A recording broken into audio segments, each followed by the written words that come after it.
too. Bye.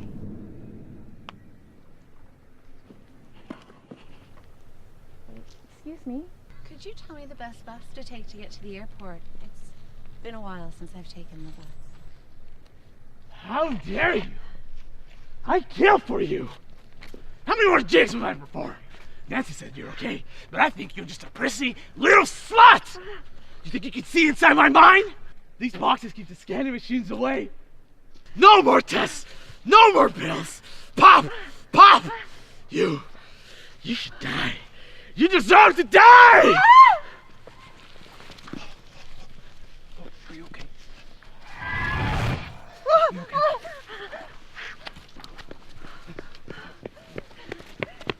Holy shit, are you okay? How are you? What happened? Are you okay? I don't know what happened. All right, you're a bit shaken up, but we're gonna get you someplace safe, and we'll call the police. Okay? Okay? It'll be all right. Let's get you up. Let's get you up. Take this. I'll be with you in a minute. All right, we'll get you someplace warm. Okay? You got your purse?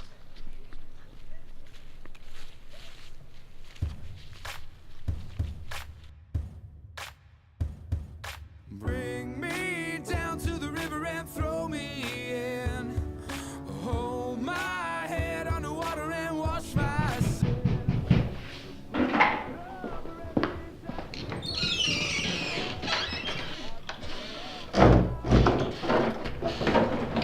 Hey, Clyde. What's going on, man? You guys alright? Some asshole in the park tried to attack us. Seriously? She's pretty shaken up, so You want me to call the police? let's just let her sit for a minute and collect herself. alright. I'm gonna get you a glass of water.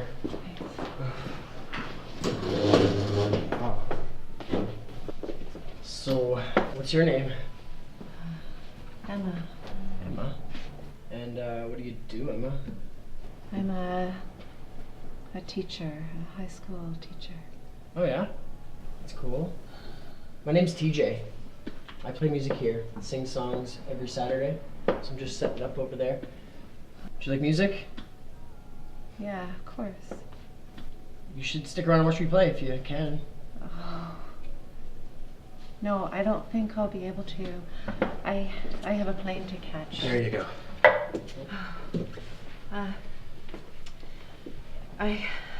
I gotta get tidied up. I have a plane to catch. Where's the washroom? Yeah, just past the exit sign. You'll find it. Thanks. I'll be right back. Okay.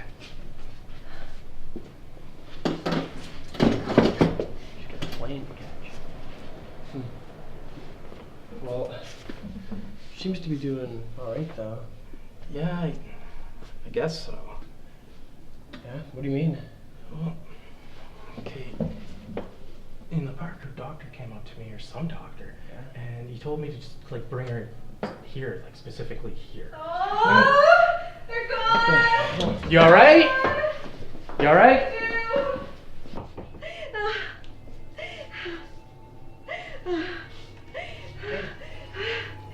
You all right? No, I'm not. The man who attacked me stole everything from me. Sorry. I'm just a bit upset right now. I need a minute.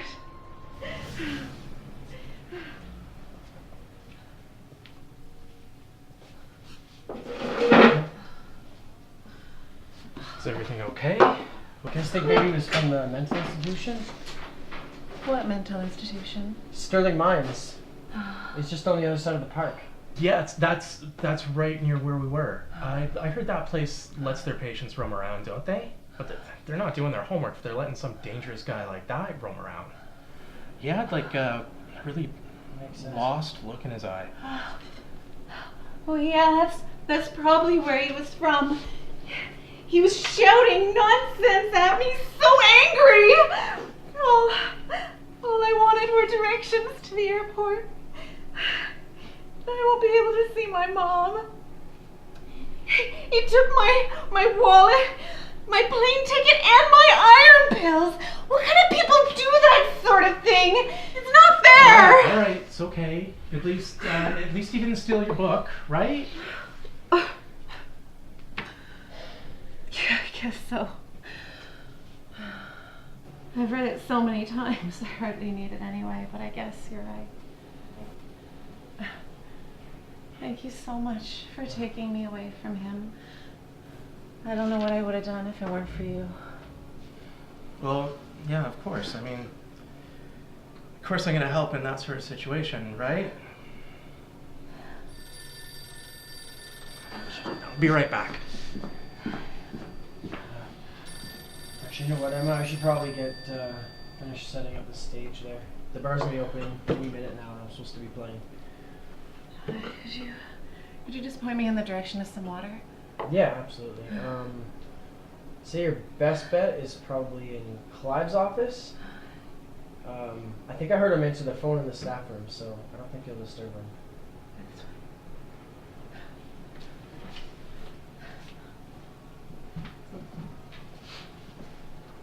Where'd she go? Yeah, I just sent her to your office. Shit! Oh my stuff! It's the guy... Where's the guy who attacked me? The guy who attacked Tell me what the hell is going on! It's okay. It's all gonna get sorted out real soon, okay? Hey, Clive! Someone's here. Hello? Clive!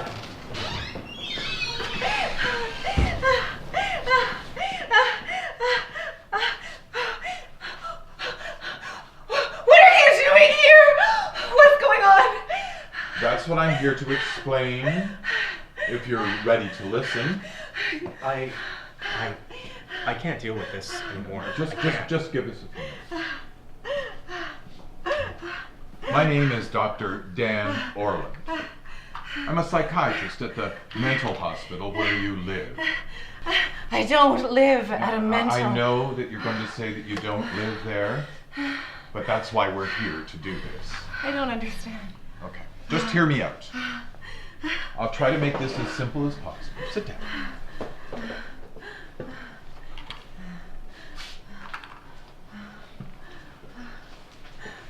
2 years ago, the police brought you into us. They found you wandering on the street. You had no memory, no money, no ID, no family, no home, no medical records. You were like a ghost. The only possession you had was that book. For the first couple of months, you didn't even speak. And then, gradually, you became more comfortable, and you started to open up. We listened to the stories you were telling and the conversations you had with other people, and then we realized what it was. You were living the life of a fictional character. That book that you carry around with you tells the story of Emma, the person that you think that you are. If you look through it, you'll see that every one of your memories is taken from that book. Now, you present very similarly to someone who's been traumatized in their youth, much like Emma in the book. We've tried to convince you that you haven't experienced these things, but so far nothing has worked. It's all you can talk about, and quite frankly, we don't want to feed into it. Our prime concern now is the second half of this book. We cannot have you live out what's about to happen. Intercepting this trip to your family leaves Emma at the start of chapter 12. The trip is a turning point in the novel. Not only does Emma cause the brutal killing of her mother and the suicide of her brother, but she follows a path of antisocial behavior that leads to a crisis of sex and drugs and mental deterioration. She's involved in a car accident in which she's almost killed and where several pedestrians are left critically injured. Now, we've tried to get your head out of this book, but nothing seems to take you off your course. You know the book from front to back. You minimize any inconsistencies and you accentuate any similarities between you and this Emma character. It's becoming more and more crucial that we find a way to get back your true identity, whatever that is, but it's also becoming more difficult. You don't want people to die because of you, do you? Of course not! But did you ever think that maybe this book was written based on my life? This book is my life! I am Emma Surley! I have picture ID to prove it! You mean this ID? It's made with construction paper and a marker and a photo that you took at the mall on a day pass. You made it in art class. And the same for this airline ticket. There's nothing authentic about these. They don't prove that you're Emma. These delusions are not healthy. They're running your life. They are my life! I didn't want to upset you. But this Emma is causing a lot of horrors for us already. You agitate the other patients, and you draw them into this bizarre world that you're creating. That man today could have killed you. It's out of my control. If I'm so delusional, then why aren't I on medication? You are. Emma in the book takes iron pills, so that's what you think you've been taking. We've been giving you antipsychotic medications. We've tried 3 kinds already. We're thinking that we probably need to start a more intensive psychotherapeutic approach, but if you're willing to participate. I don't want anyone to get hurt. And I don't want to agitate these other patients, especially if they're going to do what he did today. So I guess I'd be open to trying that. I just don't know who I'd be if I'm not me.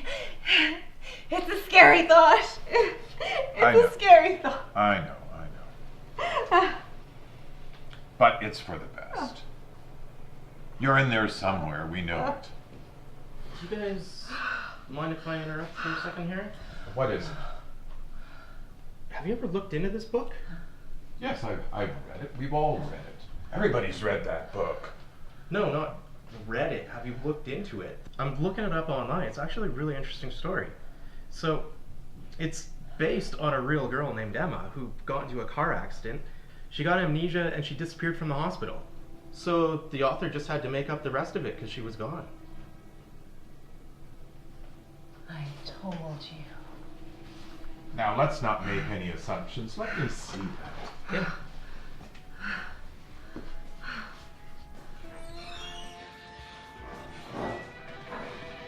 Hello? TJ, forgot to lock the door. Hey, how's it going, sir? Good, how are you? Doing pretty well, thanks. Are you guys open yet? No, sorry. Not open. Maybe I could just use the washroom real quick and then I'll be on my way. Alright, just follow me.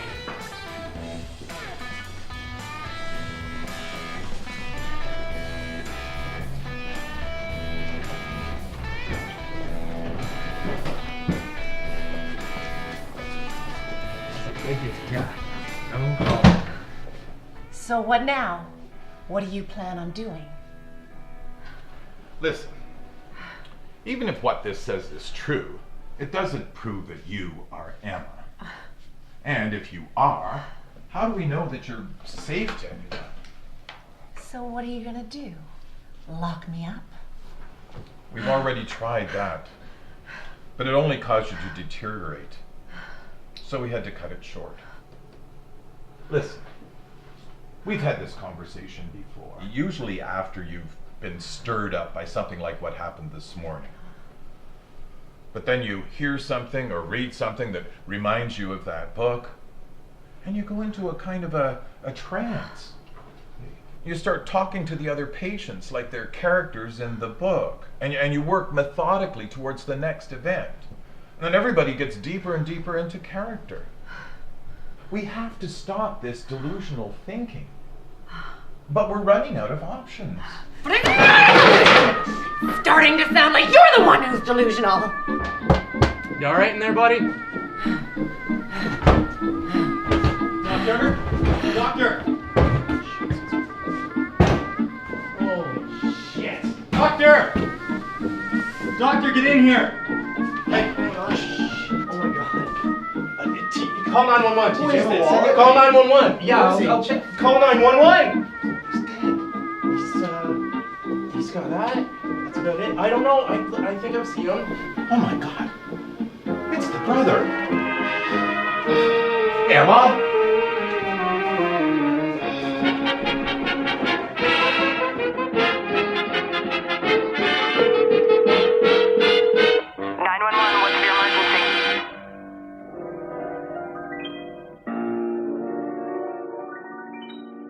Whispering the while you cuddle near me, whispering so no one near can hear me. Each little whisper seems to cheer me. I know it's true, there is no one but you. You're whispering just why you'll never leave me, whispering just why you'll never grieve me. Whisper and say that you'll believe me. Whisper that I love